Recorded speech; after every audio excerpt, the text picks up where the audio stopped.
So what was you saying? You I just saw cut off at the somebody middle. ask the question of Like there's one last question, and I think that will be the way we're going to finish this AMA. They asked it, how was this team token formed? What's the story? I think everybody wants to answer that, don't they?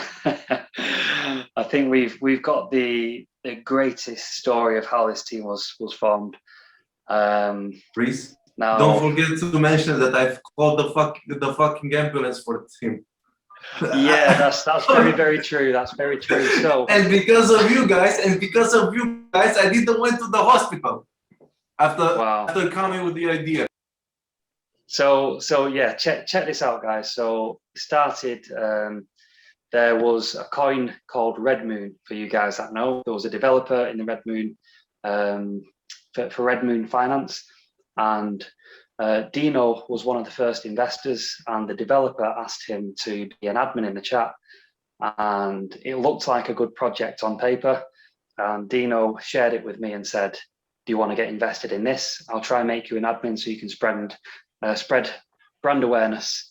And we spreaded the brand awareness, and it seemed to be going well.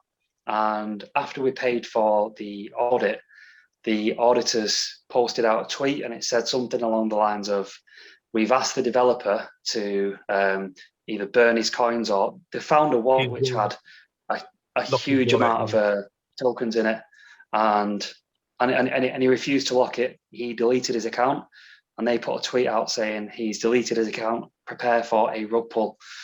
And everyone started pulling out. The developer pulled out. I was busy at the time. I think I was one of the biggest holders in there. And at one point, my wallet was worth 105 BNB. And when I checked it the other day, it was worth 0.5 BNB. So yeah, a lot of us were affected massively. Madeira P, one of the admins who's helping with the game, he actually called the ambulance because he was affected so bad. I think it gave him hypertension. So yes, it's quite a funny story. Looking back on it now, maybe not at the time, but it's funny to look back on it. I don't know if you want to say something there, Madeira. Can I say our catchphrase? I was financially devastated. No, decimated. I was financially decimated. That's it. Financially decimated. That's it. Something good has come from, from something bad. We've all grouped together, and that's what gave us. Obviously, it didn't give us the idea of the theme and the brand, but it gave us the idea of the need, the real need out there for a trust in place for people that want to invest, especially in this startup DeFi area and on the BSC network.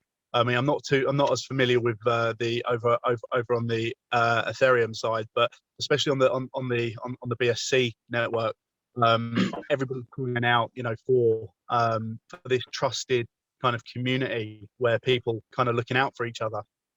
So that's where the idea was born. Yeah.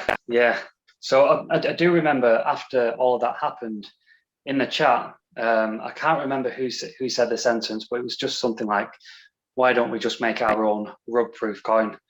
And instantly, as soon as somebody said that, everybody started banding together. We created another group. We initially called it Phoenix because we was going to be rising from the ashes from the Red Moon rug pull.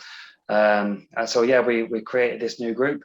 There was quite a few people in the chat saying, "What's going on?" Like, usually you get rug pulled and then the group just disbands and everybody leaves, but this might be one of the first occasions where everybody's banded together and they've created. It's not just a rug proof coin. It's not just that. We're fully focused on having a real use case to make this last long term. So we didn't just want to say, "Look, here's a coin that you can't get rug pulled on," because then you invest in it. What happens after that?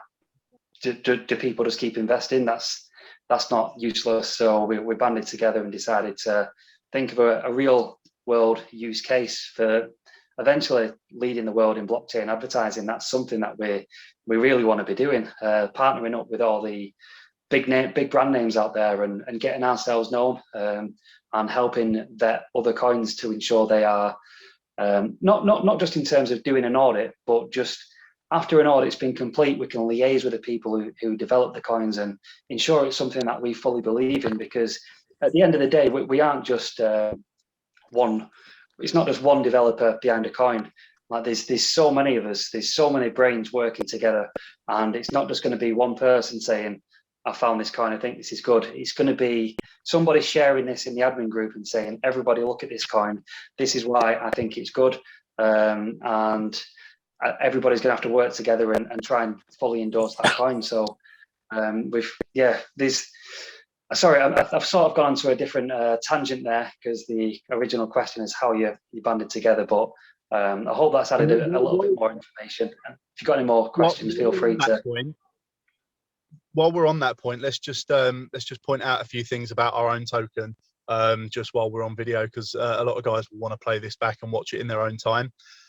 So we can tell people we don't have development, marketing, any wallets like that. We all contributed in the pre-sale exactly like the same as every other investor. So there is zero team development wallets. We renounced ownership. Okay, we locked liquidity for 5 years and we got audited. I'm not sure if there's anything else that I've missed, Thomas, that you can think of, but those were the three key things that we were advised from the audit company. If we want to make a trustworthy project and a trustworthy coin, they're the three things that we're going to have to do. Now, it meant extra expense because there are some legitimate projects out there that do have development wallets and marketing wallets, and they use them wisely. We're not saying that's wrong in all use cases, but for us and the concept in how and the way in which we were born, and the way that this all came about, we didn't think it was right to utilize that. So that's why we've kind of put together everything from our own funds, and we've now, I think we've put out a community wallet. Wilkin, is that right? Yes, we have. I have set up a community wallet in order that everything will be recorded, and every week I will be sending screenshots on what we've spent, how much entered, and everything will be transparent and clear as it has been until now. Like we have just been, guys, trust us. We have been putting everything, whatever we use, whatever it is, here's the proof. We're touching nothing for us.